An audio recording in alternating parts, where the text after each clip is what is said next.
बिहार विधानसभा चुनाव के नतीजों और नई सरकार के शपथ ग्रहण के बाद अब सभी की नजर स्पीकर की कुर्सी पर है। बिहार विधानसभा अध्यक्ष के पद के नामांकन के लिए अधिसूचना जारी हो गई है। 202 के आंकड़े के साथ एनडीए का स्पीकर चुना जाना तय है, लेकिन सवाल है कि क्या 35 सीटों पर सिमटा विपक्ष भी इस पद के लिए कोई प्रत्याशी देगा। देखिए रिपोर्ट।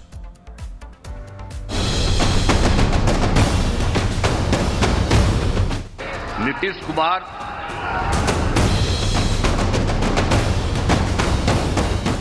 प्रचंड बहुमत के साथ तैयार है नीतीश सरकार। जबरदस्त हार की मार के बाद विपक्ष कर पाएगा वार। स्पीकर चुनाव के लिए 202 विधायकों के साथ एनडीए है तैयार। 35 सीटों पर सिमटा विपक्ष, क्या दे पाएगा उम्मीदवार। 18वीं बिहार विधानसभा का पहला सत्र सोमवार यानी 1 दिसंबर से शुरू हो रहा है।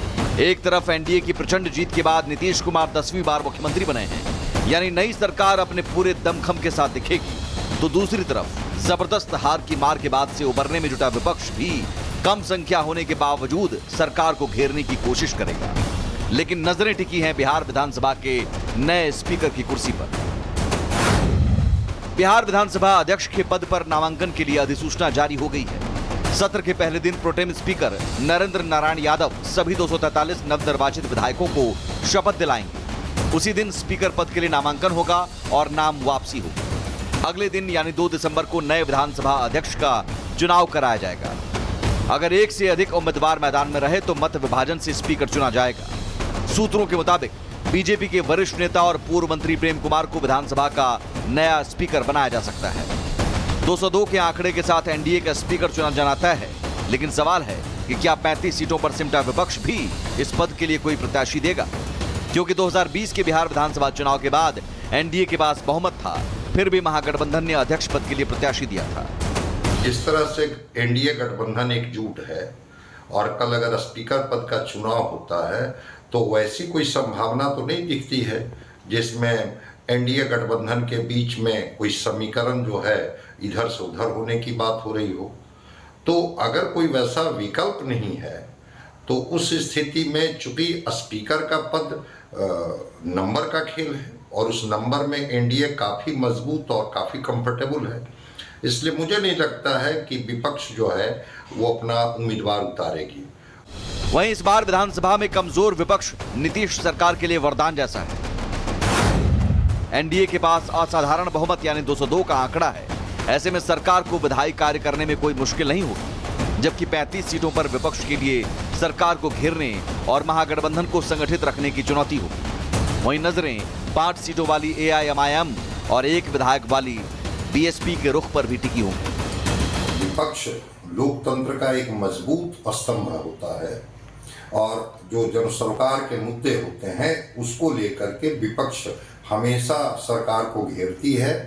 और खास करके अभी तो पहला सत्र शुरू होने जा रहा है ना, जो इनके संकल्प पत्र हैं सरकार के, उन संकल्पों पर तो निश्चित रूप से विपक्ष घेरा करती है, लेकिन कमजोर विपक्ष है, इसलिए ये बहुत मुझे नहीं लगता है कि जो इनके विरोध होंगे उसका कोई बहुत असर पड़ेगा। बिहार विधानसभा के लिए सरकार डिजिटल और विधायी एजेंडा के साथ तैयार दिख रही है। वहीं महागठबंधन ने भी तेजस्वी यादव को नेता प्रतिपक्ष चुनकर रणनीति बनाने में देर नहीं की। देखना होगा कम संख्या होने के बावजूद क्या विपक्ष सरकार के लिए चुनौती बनता है या हार की मार से विपक्ष में बिखराव दिखता है। Bureau report, republic Bharat. Bihar विधानसभा चुनाव के नतीजों और नई सरकार के शपथ ग्रहण के बाद अब सभी की नजर स्पीकर की कुर्सी पर है। बिहार विधानसभा अध्यक्ष के पद के नामांकन के लिए अधिसूचना जारी हो गई है। 202 के आंकड़े के साथ एनडीए का स्पीकर चुना जाना तय है, लेकिन सवाल है कि क्या 35 सीटों पर सिमटा विपक्ष भी इस पद के लिए कोई प्रत्याशी देगा। देखिए रिपोर्ट।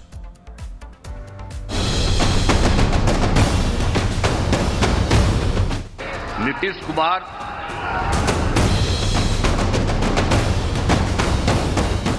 प्रचंड बहुमत के साथ तैयार है नीतीश सरकार। जबरदस्त हार की मार के बाद विपक्ष कर पाएगा वार। स्पीकर चुनाव के लिए 202 विधायकों के साथ एनडीए है तैयार।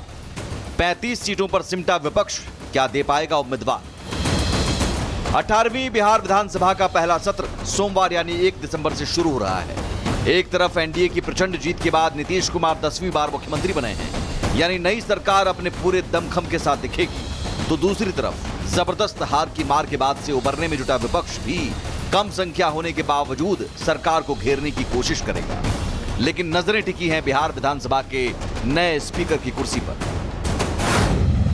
बिहार विधानसभा अध्यक्ष के पद पर नामांकन के लिए अधिसूचना जारी हो गई है।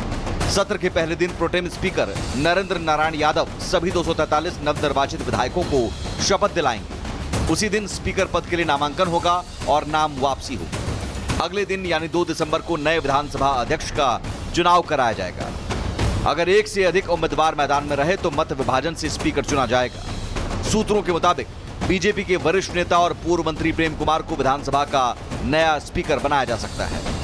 202 के आंकड़े के साथ एनडीए का स्पीकर चुना जाना तय है, लेकिन सवाल है कि क्या 35 सीटों पर सिमटा विपक्ष भी इस पद के लिए कोई प्रत्याशी देगा? क्योंकि 2020 के बिहार विधानसभा चुनाव के बाद एनडीए के पास बहुमत था, फिर भी महागठबंधन ने अध्यक्ष पद के लिए प्रत्याशी दिया था। जिस तरह से एनडीए गठबंधन एकजुट है और कल अगर स्पीकर पद का चुनाव होता है तो वैसी कोई संभावना तो नहीं दिखती है जिसमें एनडीए गठबंधन के बीच में कोई समीकरण जो है इधर से उधर होने की बात हो रही हो।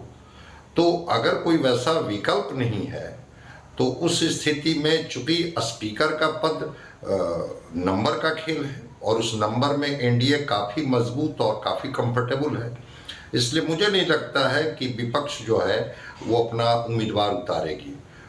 वहीं इस बार विधानसभा में कमजोर विपक्ष नीतीश सरकार के लिए वरदान जैसा है। एनडीए के पास असाधारण बहुमत यानी 202 का आंकड़ा है।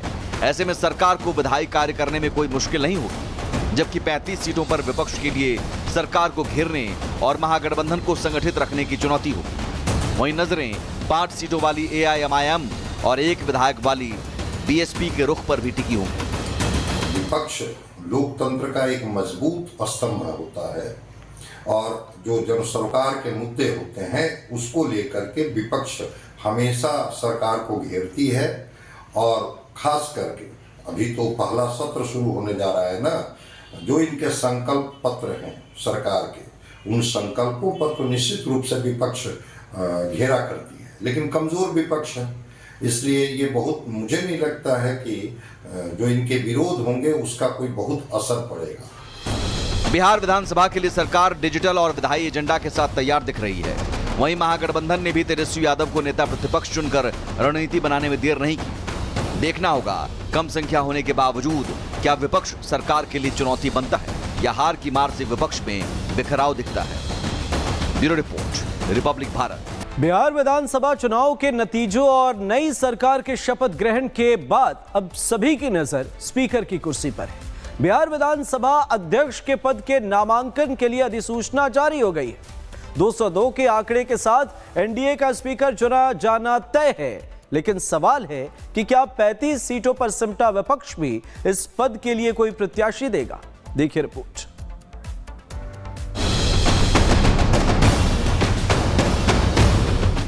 नीतीश कुमार,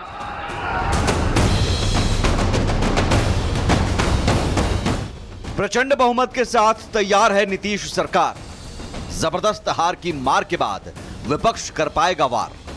स्पीकर चुनाव के लिए 202 विधायकों के साथ एनडीए है तैयार। 35 सीटों पर सिमटा विपक्ष क्या दे पाएगा उम्मीदवार? 18वीं बिहार विधानसभा का पहला सत्र सोमवार यानी 1 दिसंबर से शुरू हो रहा है। एक तरफ एनडीए की प्रचंड जीत के बाद नीतीश कुमार 10वीं बार मुख्यमंत्री बने हैं, यानी नई सरकार अपने पूरे दमखम के साथ दिखेगी, तो दूसरी तरफ जबरदस्त हार की मार के बाद से उबरने में जुटा विपक्ष भी कम संख्या होने के बावजूद सरकार को घेरने की कोशिश करेगा। लेकिन नजरें टिकी हैं बिहार विधानसभा के नए स्पीकर की कुर्सी पर। बिहार विधानसभा अध्यक्ष के पद पर नामांकन के लिए अधिसूचना जारी हो गई है। सत्र के पहले दिन प्रोटेम स्पीकर नरेंद्र नारायण यादव सभी 243 नवनिर्वाचित विधायकों को शपथ दिलाएंगे। उसी दिन स्पीकर पद के लिए नामांकन होगा और नाम वापसी होगी। अगले दिन यानी 2 दिसंबर को नए विधानसभा अध्यक्ष का चुनाव कराया जाएगा। अगर एक से अधिक उम्मीदवार मैदान में रहे तो मत विभाजन से स्पीकर चुना जाएगा। सूत्रों के मुताबिक बीजेपी के वरिष्ठ नेता और पूर्व मंत्री प्रेम कुमार को विधानसभा का नया स्पीकर बनाया जा सकता है। 202 के आंकड़े के साथ एनडीए का स्पीकर चुना जाना तय है, लेकिन सवाल है कि क्या 35 सीटों पर सिमटा विपक्ष भी इस पद के लिए कोई प्रत्याशी देगा, क्योंकि 2020 के बिहार विधानसभा चुनाव के बाद एनडीए के पास बहुमत था, फिर भी महागठबंधन ने अध्यक्ष पद के लिए प्रत्याशी दिया था। जिस तरह से एनडीए गठबंधन एकजुट है और कल अगर स्पीकर पद का चुनाव होता है तो वैसी कोई संभावना तो नहीं दिखती है जिसमें एनडीए गठबंधन के बीच में कोई समीकरण जो है इधर से उधर होने की बात हो रही हो। तो अगर कोई वैसा विकल्प नहीं है तो उस स्थिति में चूंकि स्पीकर का पद नंबर का खेल है और उस नंबर में एनडीए काफ़ी मजबूत और काफ़ी कंफर्टेबल है, इसलिए मुझे नहीं लगता है कि विपक्ष जो है वो अपना उम्मीदवार उतारेगी। वहीं इस बार विधानसभा में कमजोर विपक्ष नीतीश सरकार के लिए वरदान जैसा है। एनडीए के पास असाधारण बहुमत यानी 202 का आंकड़ा है। ऐसे में सरकार को विधायी कार्य करने में कोई मुश्किल नहीं होगी, जबकि 35 सीटों पर विपक्ष के लिए सरकार को घेरने और महागठबंधन को संगठित रखने की चुनौती होगी। वहीं नजरें 5 सीटों वाली एआईएमआईएम और 1 विधायक वाली बीएसपी के रुख पर भी टिकी होंगी। विपक्ष लोकतंत्र का एक मजबूत स्तंभ होता है और जो जन सरकार के मुद्दे होते हैं उसको लेकर के विपक्ष हमेशा सरकार को घेरती है। और खास करके अभी तो पहला सत्र शुरू होने जा रहा है ना, जो इनके संकल्प पत्र हैं सरकार के, उन संकल्पों पर तो निश्चित रूप से विपक्ष घेरा करती है, लेकिन कमजोर विपक्ष है, इसलिए ये बहुत मुझे नहीं लगता है कि जो इनके विरोध होंगे उसका कोई बहुत असर पड़ेगा। बिहार विधानसभा के लिए सरकार डिजिटल और विधायी एजेंडा के साथ तैयार दिख रही है। वहीं महागठबंधन ने भी तेजस्वी यादव को नेता प्रतिपक्ष चुनकर रणनीति बनाने में देर नहीं की। देखना होगा कम संख्या होने के बावजूद क्या विपक्ष सरकार के लिए चुनौती बनता है या हार की मार से विपक्ष में बिखराव दिखता है। Bureau report, republic Bharat.